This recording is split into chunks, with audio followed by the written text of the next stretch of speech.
পুরো নোয়াখালী জেলাতে সাধারণ মানুষ পানিবন্দী হয়ে পড়েছে এবং পুরো পৌরসভা এখন পানির নিচে তলিয়ে গেছে। নোয়াখালীতে ঢুকেছে ফেনী মোহরী নদীর পানি, বন্যা পরিস্থিতির ভয়াবহ অবস্থা। নোয়াখালীতে ফেনীর মোহরী নদীর পানি ঢুকেছে, এতে নোয়াখালীর 9টি উপজেলার বন্যা পরিস্থিতি অবনতি হয়েছে। নতুন করে জেলার অনেক এলাকায় বন্যার পানিতে প্লাবিত হয়েছে। এদিকে নোয়াখালীতে গত 24 ঘন্টায় 71 মিলিমিটার বৃষ্টিপাত জেলা আবহাওয়া অফিস রেকর্ড করেছে। এর মধ্যে 9টি উপজেলায় 20 লাখ মানুষ পানিবন্দী হয়ে পড়েছে। গ্রামের সব সড়ক, ফসলি মাঠ এখনও পানিতে তলিয়ে আছে।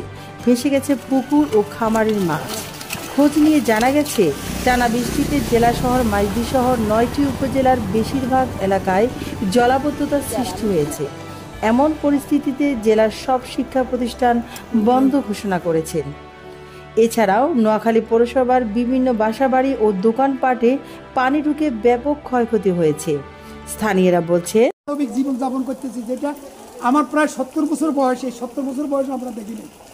আমরা বউ বাচ্চা লই এখন ভাসতেছি, জিনিসপত্র তো সব চলে গেছে, এখন শুধু জীবনটা কোনো রকম যেন বাঁচতে পারে, এটাই আল্লাহর কাছে প্রার্থনা করতেছি। আর কি বলবো, বলার আমাদের তো আর কিছু নেই।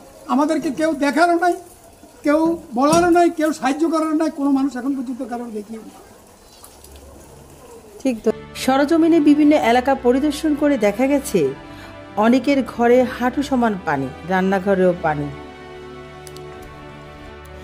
পানির কারণে রান্নাও করতে পারেনি অনেকে। আশেপাশের নালার জমে থাকা ময়লা আবর্জনা বৃষ্টির পানির সঙ্গে মিশে ছড়িয়ে পড়েছে। প্রথমে নোয়াখালীতে ছিল জলাবদ্ধতা, এখন যে অবস্থা তাতে পানি নামার কোনো সুযোগ নেই। মোহরী নদী থেকে পানি আসছে।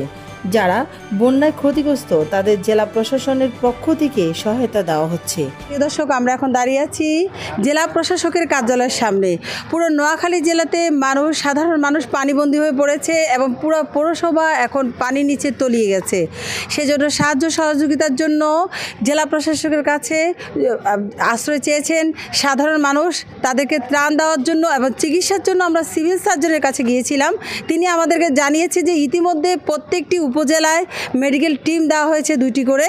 ওখান থেকে আপনার খাবার, স্যালাইন, ট্যাবলেট যে যার সহযোগিতা চায় ওখান থেকে করতে পারবেন।